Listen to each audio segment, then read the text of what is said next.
Dois tipos de fé. O segredo da fé revelado. E.W. Kenyon. Contracapa. Orações não respondidas se colocam entre o indivíduo e uma vida de fé. Alguns perderam completamente a fé. Muitos se voltaram para seitas filosóficas e metafísicas porque suas vidas de oração estavam fracassadas. Há somente um fundamento para a fé, a palavra viva. Quando nos tornamos um com a palavra em nossas ações, então a fé se torna uma realidade inconsciente. Você nunca pensa em sua fé, somente pensa na necessidade e em sua capacidade de satisfazê-la. Este livro lhe mostra a diferença entre a fé real, o assentimento mental e a esperança. A esperança é sempre no futuro. Você nunca recebe aquilo pelo que está esperando. A fé é agora. A fé real é agir sobre a palavra, independente de qualquer situação ou evidência dos sentidos. Este livro lhe explicará e mostrará a diferença entre a fé real e a fé do conhecimento pelos sentidos. A fé do conhecimento pelos sentidos quase expulsou a fé real das igrejas. Crer é, na verdade, agir sobre a palavra, e a fé é o resultado da ação. A situação é exposta. Orações não respondidas se colocam entre o indivíduo e uma vida de fé. Alguns perderam completamente a fé, muitos se voltaram para seitas filosóficas e metafísicas porque suas vidas de oração estavam fracassadas. Se tivéssemos de perguntar ao indivíduo o que ele crê ser sua maior dificuldade na sua caminhada cristã, creio que invariavelmente sua resposta seria: não tenho fé o suficiente. Sei que Deus não é culpado, sei que as promessas estão lá na palavra, eu simplesmente não pude conseguir a fé. Tenho orado por ela, tenho jejuado por ela, mas não sei como consegui-la. Esta pequena conversa ocorreu entre o marido e a esposa na mesa do café da manhã. Não, eu não estou perdendo minha confiança na Bíblia, mas de fato parece que com o passar dos anos em que frequentamos a igreja, deveríamos ter chegado a algum lugar. Hoje, no escritório, a questão da fé veio à baila e descobri que não tinha nenhuma fé. Isto é, eu não tinha nenhuma fé positiva e definida na palavra, como tenho nos negócios. Tenho fé nas coisas que fabricamos, sei que elas farão aquilo que anunciamos que farão. Não sei se a palavra de Deus fará aquilo que é anunciado que ela fará. Gostaria de saber onde está a dificuldade. Lá no escritório, quando enfrentamos um problema, nós o resolvemos, mas em nossa igreja nós somente o encobrimos, o ignoramos. Tenho ignorado isso tanto quanto posso, preciso saber por quê. Esta é a razão para este livro. Nós o escrevemos para responder sobre o problema da fé para homens e mulheres que pensam. Capítulo 1. A base para a fé. Este assunto da fé me frustra, disse um jovem o outro dia. O pastor pregou sobre fé no domingo. Ele não me falou como obter a fé, mas ele me falou sobre a necessidade de tê-la, falou sobre o que ela poderia fazer. Ele citou aquelas maravilhosas sentenças dos lábios do mestre: tudo é possível ao que crê, se tiverdes fé como um grão de mostarda. Tenho tentado consegui-la. Fiz tudo o que sabia ou o que alguém pudesse me contar, mas ela parece ser tão difícil de entender. Você pode me dizer onde está a dificuldade? Eu gostei dele. Ele era tão franco, tão genuíno. A aflição em seus olhos me desafiavam. Então eu lhe disse: a fé vem através da palavra de Deus. Você tem fé no homem para quem trabalha. Se ele prometesse a você um aumento em seu salário, você não questionaria. Você tem fé no banco com o qual faz negócios. Se dissessem que sua conta está sem fundos, você não questionaria. Você sabe que você e sua palavra são um. Você está por trás de sua palavra, por trás de toda palavra que empenha. Deus e sua palavra são um. Deus está por trás de toda palavra que ele empenha. Não somente ele está por trás dela, mas seu trono está por trás da sua palavra. Ele disse: eu velo sobre a minha palavra para a cumprir. Ele é um homem de negócios. Ele sabe que sua palavra é o fundamento de tudo, de forma que ele fica por trás dela.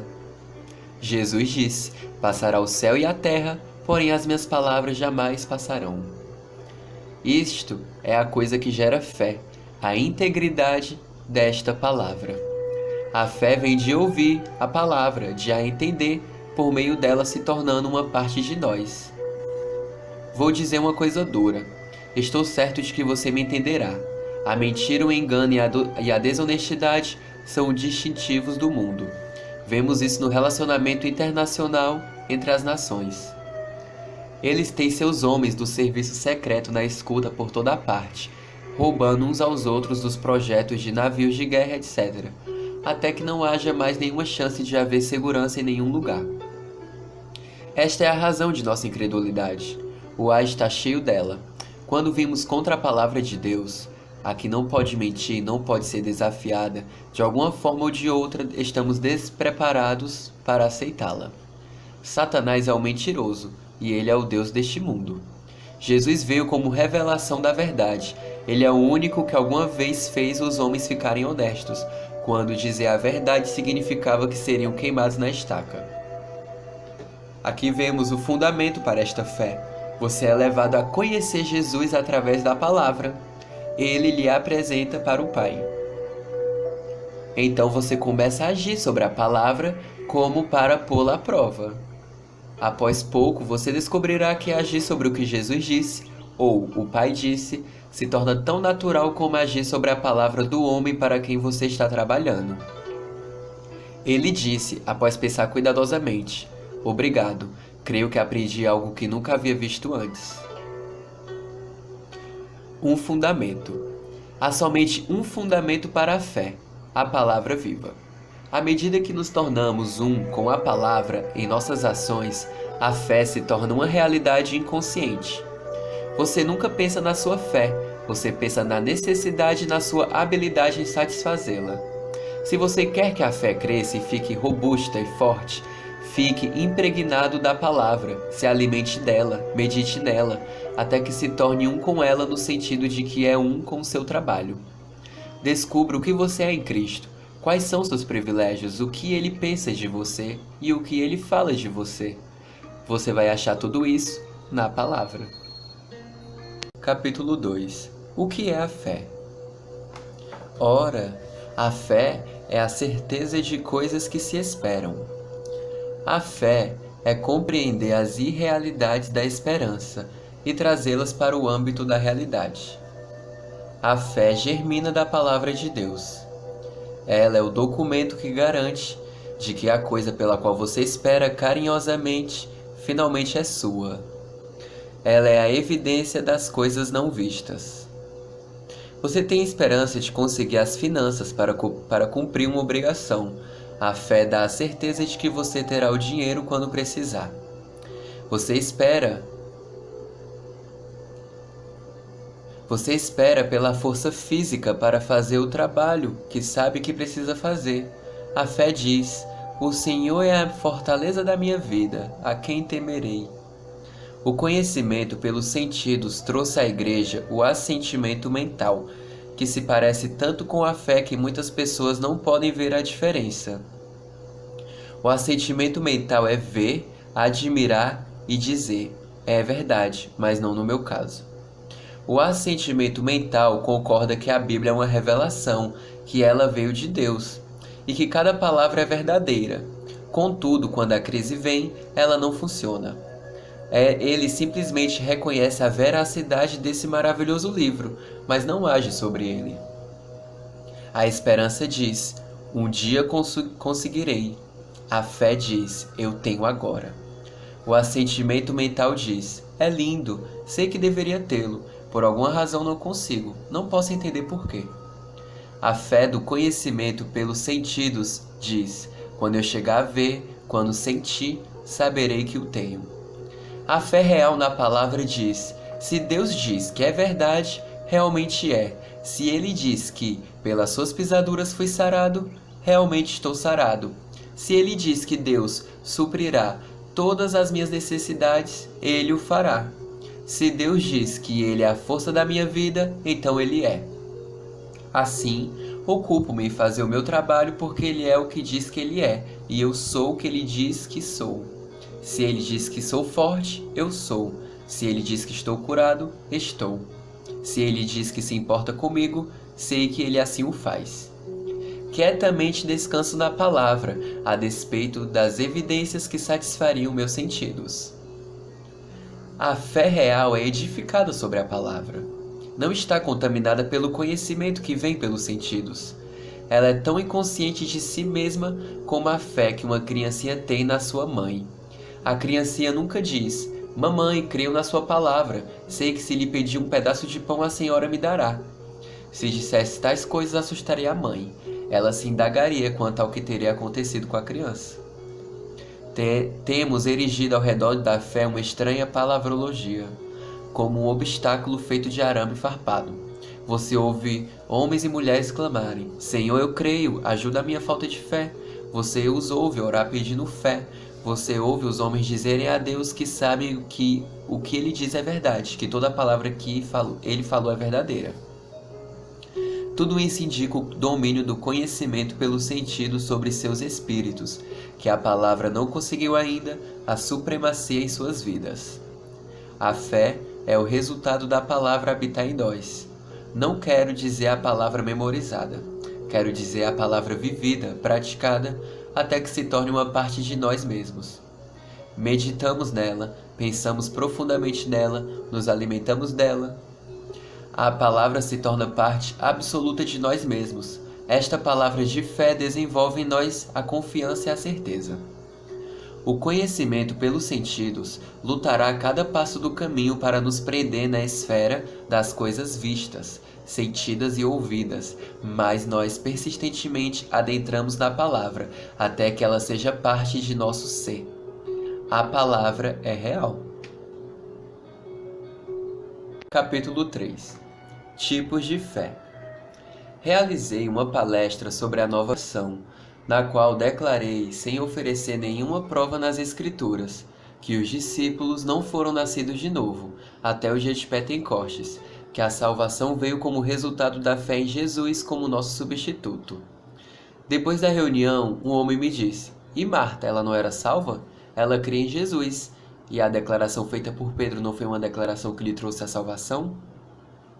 Que tipo de fé os homens tinham em Jesus antes de sua morte e ressurreição? João capítulo 20, versículo 9. Pois ainda não tinham compreendido a Escritura, que era necessário ele ressuscitar dentre os mortos. Esta é uma parte da história dramática ligada à ressurreição do Senhor Jesus. Sabemos que a salvação é dependente de nossa fé em Jesus como substituto, de que ele morreu pelos nossos pecados e que ele ressuscitou para nossa justificação. A fé de Marta em Jesus é descrita em João capítulo 11, versículo 27. "Sim, Senhor", respondeu ela, "eu tenho crido que tu és o Cristo, o Filho de Deus que devia vir ao mundo." Ela não tinha fé em Jesus como aquele que tinha morrido e ressurgido como seu substituto e salvador pessoal. Ela tinha fé nele como Filho de Deus, como o Messias prometido. Pedro fez outra confissão sobre Jesus, que é registrada em Mateus capítulo 16, versículo 16. Simão Pedro respondeu e disse: "Tu és o Cristo, o Filho do Deus vivo." Essa não foi uma confissão de que Cristo havia morrido por seus pecados e ressuscitado para sua justificação, mas simplesmente uma confissão dele ser o Messias e o Filho de Deus. Há ainda outro tipo de confissão nos 4 evangelhos que é surpreendente. João 6,30 diz: "Então lhe disseram eles: Que sinal fazes para que o vejamos e creiamos em ti? Quais são os teus feitos?" Note a expressão, para que o vejamos e creiamos. Talvez devemos nos voltar para João capítulo 20, versículo 25 e ler a declaração de Tomé. Jesus havia aparecido aos discípulos depois de sua ressurreição. Tomé não estava presente. Eles lhe contaram o que havia acontecido. Ele disse: "Se eu não vi nas suas mãos o sinal dos cravos e ali não puser o dedo e não puser a mão no seu lado, de modo algum acreditarei." Ele desejava crer se pudesse ter a evidência. Jesus o satisfez. Jesus o satisfez quanto a isso. Nos versículos 27 e 29 diz: Põe aqui o dedo e vê as minhas mãos. Chega também a mão e ponha no meu lado. Não sejas incrédulo, mas crente. Respondeu-lhe Tomé: Senhor meu e Deus meu. Disse-lhe Jesus: Porque me viste, creste? Bem-aventurados os que não viram e creram. Eis aqui dois tipos de fé em contraste. Uma é a fé do conhecimento pelos sentidos, que está baseada em evidências físicas. Vemos e cremos, ouvimos e cremos. Jesus fala de outro tipo de fé, na qual não se vê, não se sente ou não se ouve, contudo se crê. A fé que os homens tinham em Jesus durante sua caminhada terrena era a fé do conhecimento pelos sentidos. Esta é uma das mais surpreendentes descobertas feitas nesta caminhada de fé. Ela esclarece muitas questões. O grande corpo da Igreja tem a fé do conhecimento pelos sentidos, em vez da fé na revelação que Deus nos deu. Durante a caminhada terrena de Cristo, os judeus estavam sob a primeira aliança. Eles estavam debaixo do sangue de novilhos e bodes. Eles não tinham a vida eterna até que Cristo morresse e ressuscitasse, pois nenhum deles cria em Cristo como Salvador. Eles não criam em sua obra substitutiva, não sabiam nada sobre isso. Lucas, capítulo 24, versículo 10 ao 53, fornece uma ilustração nítida da condição dos discípulos depois da ressurreição do Senhor Jesus. Ele havia aparecido para Maria e para os outros. Eles correram para o lugar onde os discípulos estavam reunidos. Eram Maria Madalena, Joana e Maria, mãe de Tiago. Também as demais que estavam com elas confirmaram estas coisas aos apóstolos. Tais palavras lhes pareciam como delírio, e não acreditaram nelas. Não havia nenhuma fé salvadora da parte dos discípulos nesse tempo. Eles não o saudaram como seu Salvador. Eles estavam mistificados, confusos pela sua aparição. Eles o receberam, pois viram a evidência da crucificação em seu corpo. Eles sabiam que era ele.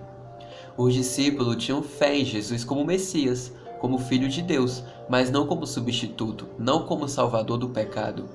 Eles o viam como seu libertador de Roma. O conhecimento da obra substitutiva de Cristo não chegou claramente até eles, até que Deus tivesse revelado isto a Paulo. Obtemos esse conhecimento na sua revelação a Paulo nas epístolas. A fé como vista no livro de Atos. Vamos agora dar uma olhada na fé dos discípulos como registrado nos primeiros 15 capítulos do livro de Atos, antes da revelação paulina se tornar conhecida. Em Atos 1, os discípulos se encontraram com o Mestre. Eles o tocam, eles comeram com ele, eles ouviram a sua voz, sua fé nele estava baseada na evidência dos sentidos. Este não é um tipo de fé que você tem. Você nunca viu Jesus fisicamente, nunca ouviu sua voz, nunca tocou seu corpo, contudo você crê que ele ressuscitou dentre os mortos. Eles conviviam com ele antes de sua morte. Eles conviveram com ele novamente por 40 dias depois de sua ressurreição. Leia cuidadosamente Atos capítulo 2, versículo 1 ao 4.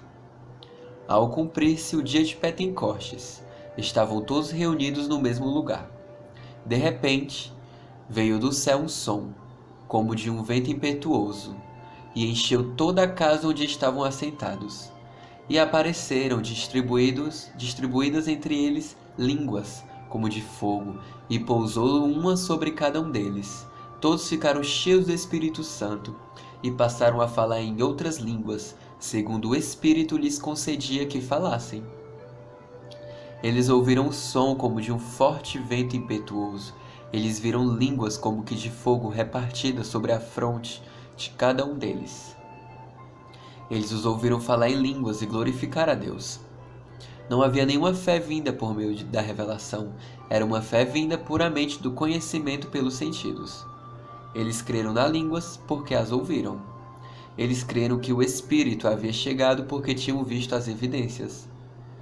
Os poderosos milagres que se seguiram registrados em Atos 5 concederam às multidões uma grande fé na ressurreição do Senhor Jesus. Não é esse tipo de fé que você tem hoje, porque não tem as evidências físicas que eles tinham em Jerusalém. 1 João, capítulo 1, versículo 1 ao 4. O que era desde o princípio, o que temos ouvido, o que temos visto com os nossos próprios olhos, o que contemplamos e as nossas mãos apalparam, com respeito ao Verbo da vida. E a vida se manifestou, e nós a temos visto, e dela damos testemunho, e vô-la anunciamos, a vida eterna, a qual estava com o Pai e nos foi manifestada. O que temos visto e ouvido, anunciamos também a vós outros, para que vós, igualmente, mantenhais comunhão conosco. Ora, a nossa comunhão é com o Pai e com seu Filho, Jesus Cristo. Pedro e os demais viram Jesus com seus próprios olhos depois da ressurreição e com suas próprias mãos o apalparam. Jesus lhes dera o direito de usar seu nome e de impor as mãos sobre os enfermos. Eles manifestavam esta autoridade. Em Atos capítulo 3, versículo 6, Pedro e João usaram o nome para curar um homem inválido na porta formosa do templo.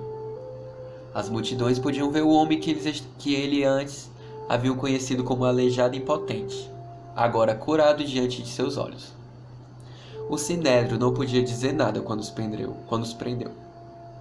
Atos capítulo 4, versículo 14. Vendo com eles o homem que fora curado, nada tinham que dizer em contrário. E isso fechou suas bocas. Quando eles perguntaram no dia de Pentecostes, que faremos para sermos salvos? Pedro não disse que deveriam crer no Senhor Jesus Cristo. Ele simplesmente disse: arrependei-vos e cada um de vós seja batizado em nome de Jesus Cristo, para a remissão dos vossos pecados. A revelação sobre a fé não tinha chegado ainda. Deus estava tratando com eles como crianças. Ele não lhes pediu para crer em algo que não podiam ver, ouvir ou sentir. É interessante notar que muitas vezes os crentes nos dizem: queremos um tipo de cristianismo primitivo, tal como a igreja tinha nos primeiros poucos anos de sua existência. Eles não sabiam que, tentando obter esse tipo de cristianismo, estavam repudiando a fé real e a palavra. Eles declaram que ninguém jamais recebeu o Espírito Santo, a não ser que o tenham recebido uma manifestação física. Eles não creem que Deus está no meio do povo, a não ser que haja uma evidência dos sentidos. Isso não é fé na palavra de Deus, isso é fé nos sentidos. Eu vi, o ouvi, o senti. Portanto, creio que o tenho. Gálatas 3, capítulo 2 ao 3 diz: quero apenas saber isto de vós: recebestes o Espírito pelas obras da lei ou pela pregação da fé? Sois assim sensatos que, tendo começado no Espírito, estejais agora vos aperfeiçoando na carne ou nos sentidos? Você pode ver que Deus tratou com grande graça conosco como crianças, quando em razão do tempo deveríamos ter crescido e aprendido a andar pela fé, e não por vista. Se você estudar cuidadosamente os primeiros 15 capítulos do livro de Atos, notará que não há a menor evidência de que alguém dentre eles tenha entendido o ensino da substituição. Não há nenhum índice do grande ensino sobre a justiça. Não há nenhuma indicação de que eles entendessem o que o novo nascimento significava. Eles desfrutavam dele, andavam na sua plenitude, mas não o entendiam.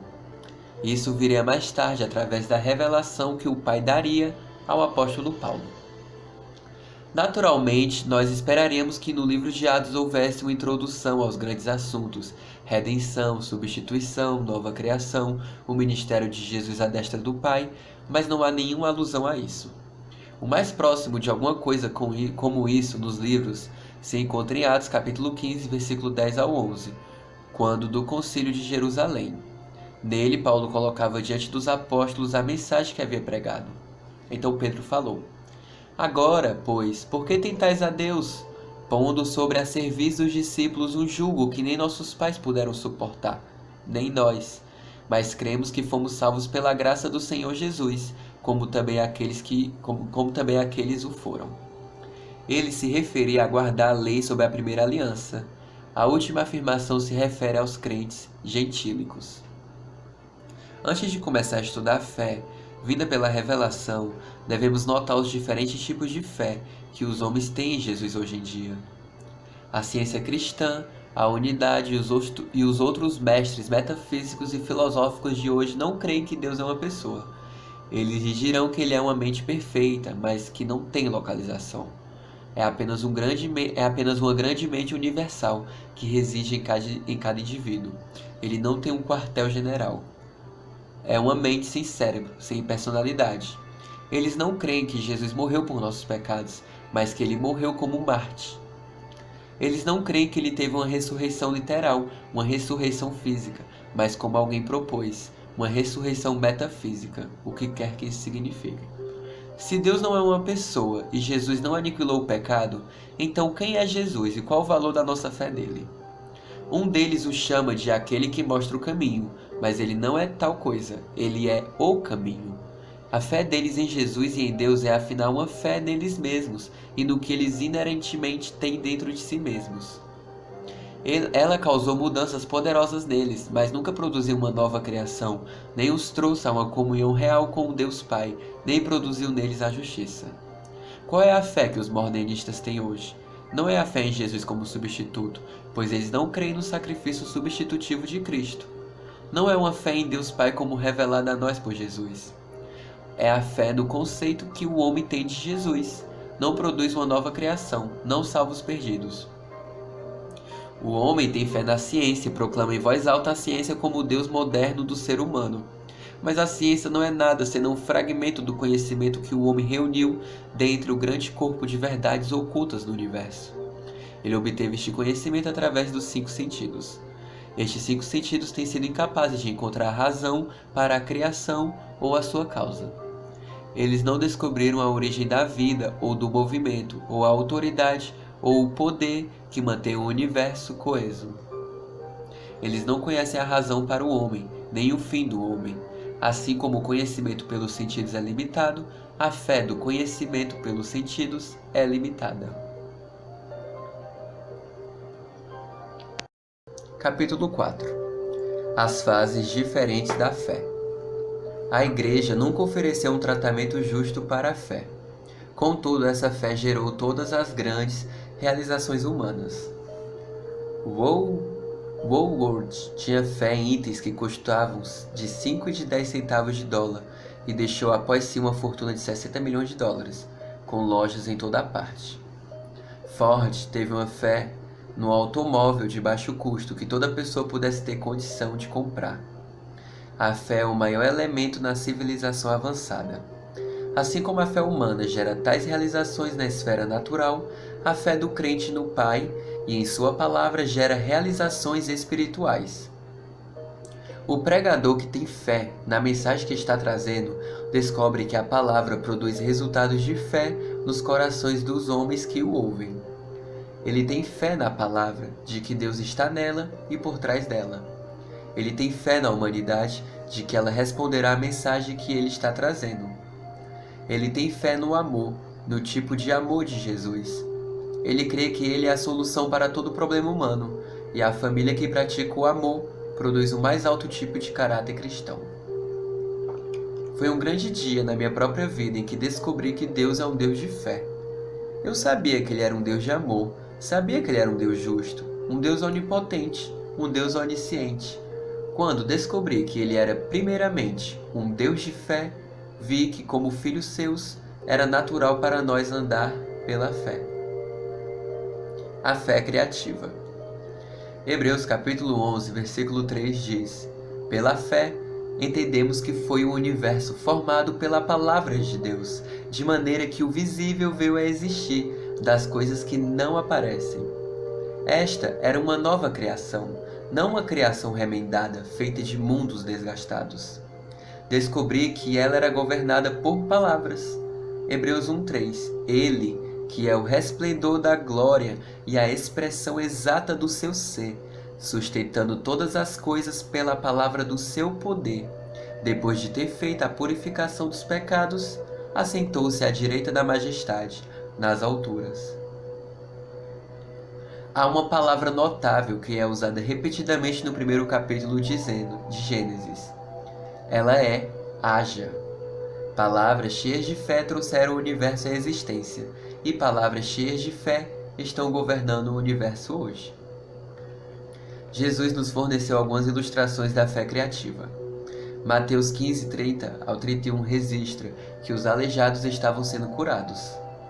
E vieram a ele muitas multidões, trazendo consigo coxos, aleijados, cegos, mudos e outros muitos, e os largaram junto aos pés de Jesus, e ele os curou. De modo que o povo se maravilhou ao ver que os mudos falavam, os aleijados recobravam saúde, os coxos andavam e os cegos viam. Então glorificavam ao Deus de Israel. Soube de várias mulheres que tiveram órgãos restaurados, os quais haviam sido removidos através de operações pelos cirurgiões. A fé criativa é igualmente tão real hoje como era quando Jesus andou na Galileia. A fé dominante. Esta é a fé que domina sobre as circunstâncias. Em Hebreus 1:3 vemos uma descrição de Jesus. Ele, que é o resplendor da glória e a expressão exata do seu ser, sustentando todas as coisas pela palavra do seu poder. Depois de ter feito a purificação dos pecados, assentou-se à direita da majestade nas alturas. Aqui, ele não é somente um criador, mas ele também domina sobre o que criou. Ele governa o universo pela palavra de seu poder. Eis uma descrição dele dominando as forças da natureza. Mateus capítulo 8, versículo 26. E, levantando-se, repreendeu os ventos e o mar, e fez-se grande bonança. Jesus governava sobre o vento e o mar, como sua autoridade surpreendia aqueles que observavam isso. Eles diziam: quem é este que até os ventos e o mar lhe obedecem?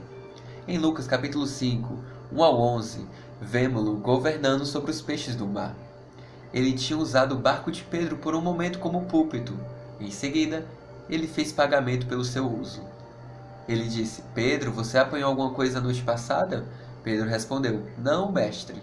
Jesus disse: faça-se ao largo e lance as suas redes para pescar.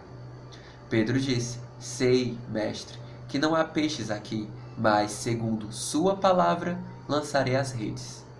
As redes ficaram cheias instantaneamente. Esta é a fé dominante.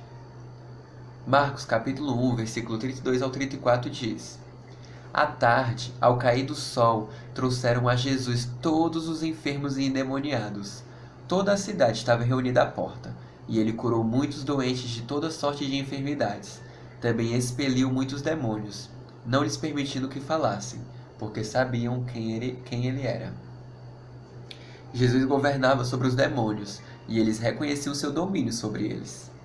Em João capítulo 11, versículo 39 ao 34, na ressurreição de Lázaro, ele foi um dominador sobre a morte. Ele disse: tirai a pedra. Depois ele ordenou que Lázaro viesse para fora. Jesus tinha uma fé dominante. Ele governava sobre as forças demoníacas. Ele governava sobre as obras do diabo. Ele era um dominador. Ele ordenou que uma árvore morresse, e ela morreu desde a raiz. Ele era monarca absoluto sobre as leis que governavam o universo. Ele era monarca absoluto sobre as leis que governam o universo. A fé religiosa.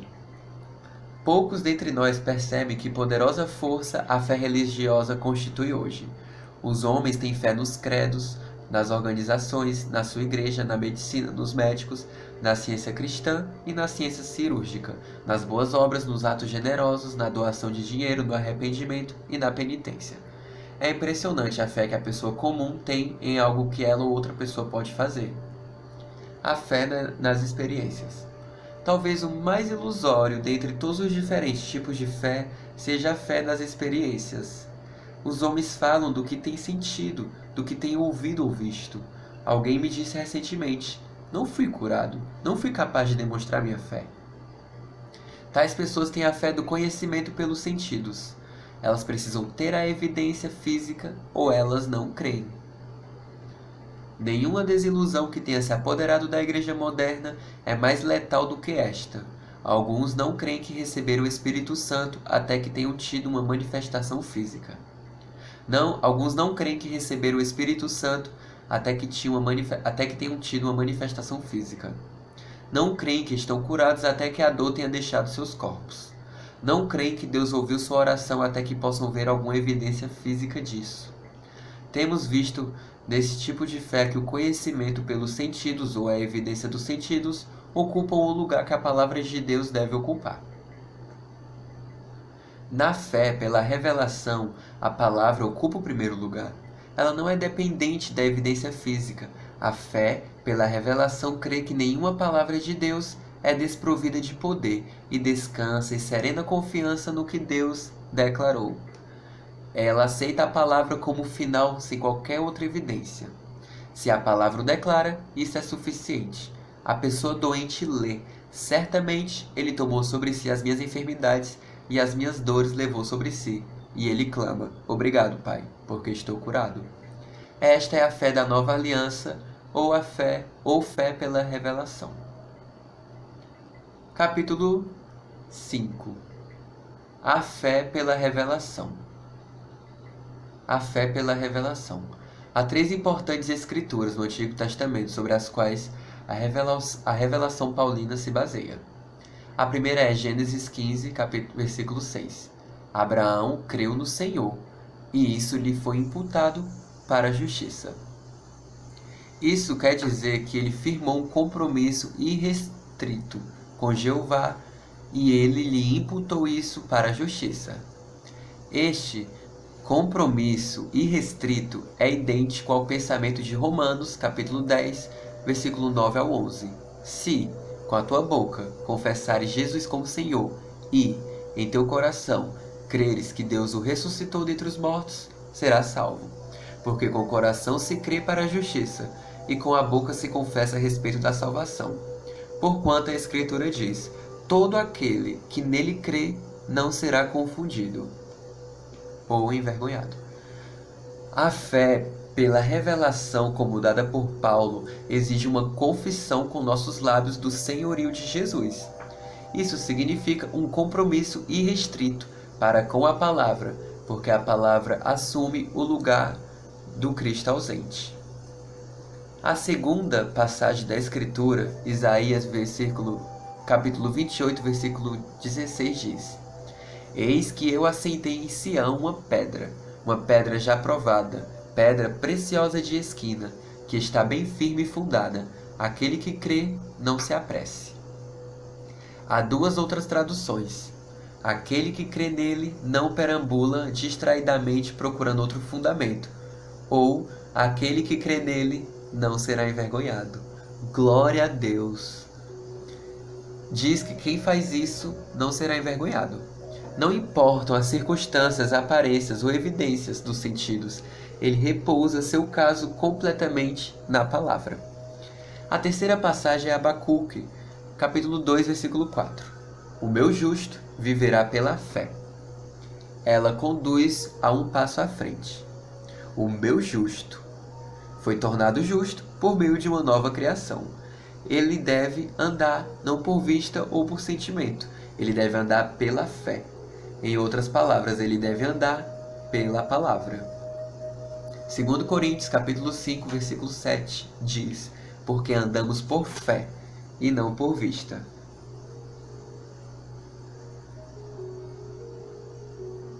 Hebreus, capítulo 10, versículo 38. O meu justo viverá pela fé, e, se retroceder, nele não se compraz a minha alma.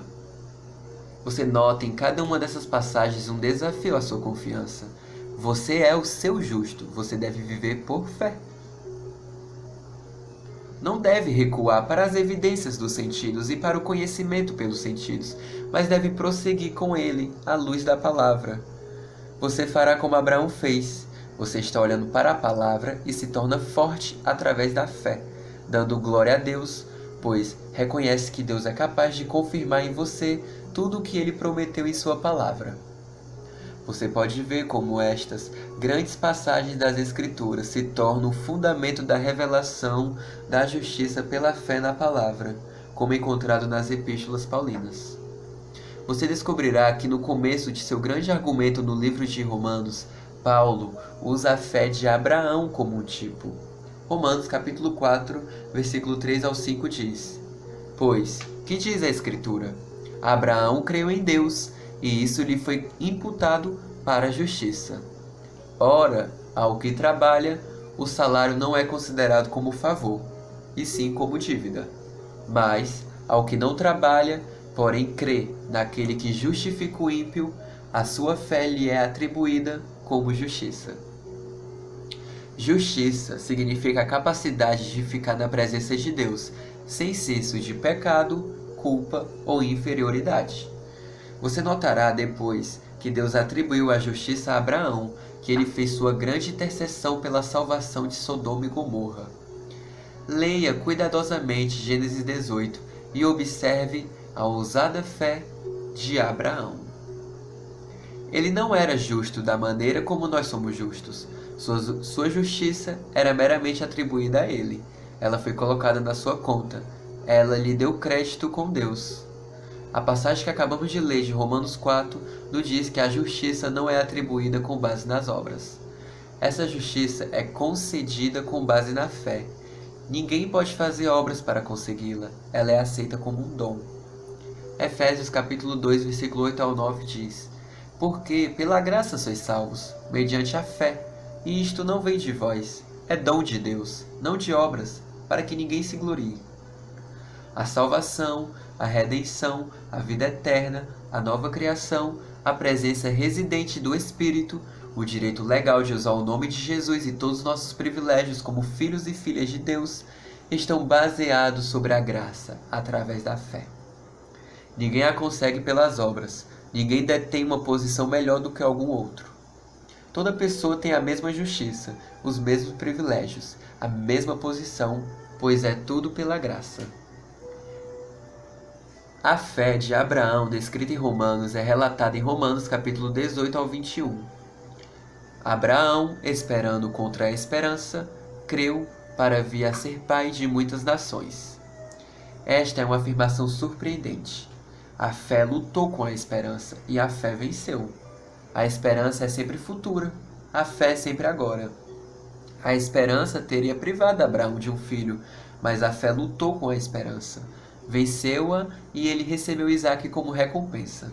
O versículo 19 diz: Abraão, esperando contra a esperança, creu para vir a ser pai de muitas nações, segundo lhe fora dito. Assim será a tua descendência, e sem enfraquecer na fé, embora levasse em conta o seu próprio corpo, amortecido, sendo já de 100 anos e a idade avançada de Sara, não duvidou por incredulidade da promessa de Deus, mas pela fé se fortaleceu, dando glória a Deus, estando plenamente convicto de que ele era poderoso para cumprir o que prometera. Esta é uma ilustração muito bonita da fé. Abraão não tinha nada para se basear, senão na palavra de um anjo. Contudo, ele creu nessa palavra. Ele olhou para seu próprio corpo e disse para si mesmo: Estou com 99 anos, passei da idade em que poderia ser pai de uma criança. Ele pensou em Sara, que tinha 90 anos de idade. Ele sabia que ela era velha demais para dar à luz a uma criança.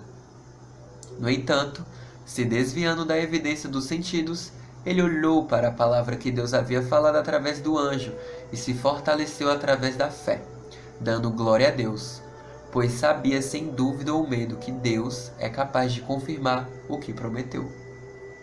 Esta não é a fé do conhecimento pelos sentidos, esta é a fé pela revelação. Este é o tipo de fé que Paulo nos deu em sua revelação. Note o versículo 22. Pelo que isso lhe foi também imputado para a justiça.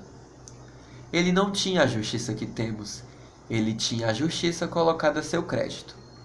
Romanos, capítulo 4, versículo 23 ao 25 diz: E não somente por causa dele está escrito que lhe foi levado em conta, mas também por nossa causa, posto que a nós igualmente nos será imputado, a saber, a nós que cremos naquele que ressuscitou dentre os mortos, a Jesus, nosso Senhor, o qual foi entregue por causa das nossas transgressões e ressuscitou porque estamos justificados perante Deus. A revelação paulina mostra que Deus realizou uma redenção perfeita em Cristo. Colossenses capítulo 1, versículo 13 ao 14. Ele nos libertou do império, a autoridade das trevas, e nos transportou para o reino do Filho do seu amor, no qual temos a redenção, a remissão dos pecados. Efésios capítulo 1, versículo 7. Do qual temos a redenção, pelo seu sangue, a remissão dos pecados, segundo a riqueza da sua graça. Romanos capítulo 3, versículo 26. Tendo em vista a manifestação da sua justiça no tempo presente, para ele mesmo ser justo e o justificador daquele que tem fé em Jesus. Esta redenção era uma redenção do domínio de Satanás. Era uma redenção da culpa e da penalidade do pecado. Era uma redenção de nosso corpo físico, do domínio da doença. Era uma revelação da nova criação realizada em Cristo Jesus. Isso se torna uma realidade quando aceitamos Cristo como nosso Salvador e o confessamos como nosso Senhor. Deus deu ao homem natural sua vida e natureza. 2 Coríntios capítulo 5, versículo 17 ao 18 diz: E, assim, se alguém está em Cristo, é nova criatura. As coisas antigas já passaram, eis que se fizeram novas. Ora, tudo provém de Deus, que nos reconciliou consigo mesmo por meio de Cristo. Efésios capítulo 4, versículo 23 ao 24. E vos revistais do novo homem, criado segundo Deus, em justiça e retidão, procedentes da verdade. E vos revistais do novo homem, criado segundo Deus, em justiça e retidão, procedentes da verdade. Esta revelação de uma nova criação consiste no fato mais surpreendente da graça de Deus.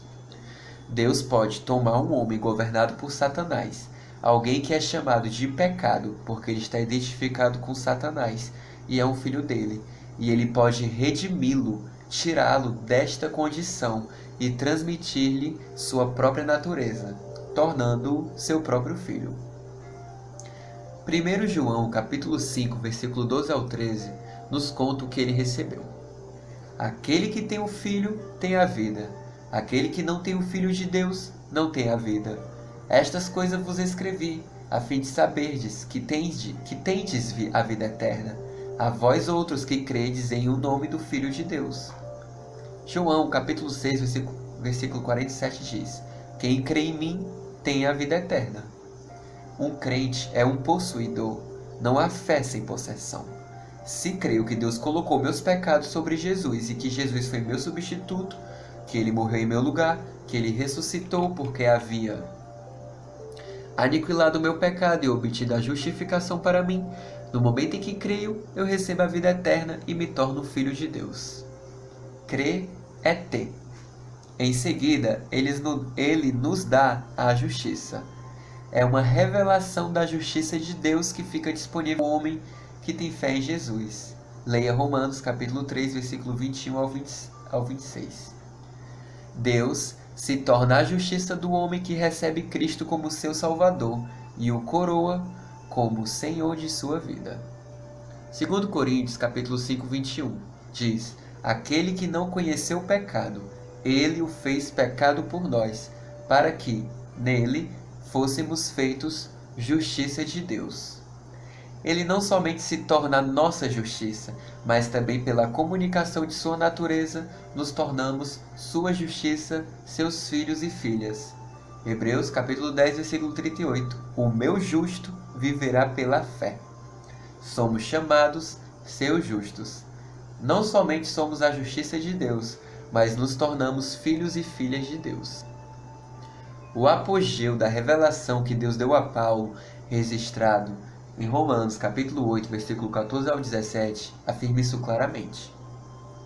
Pois todos os que são guiados pelo Espírito de Deus são filhos de Deus.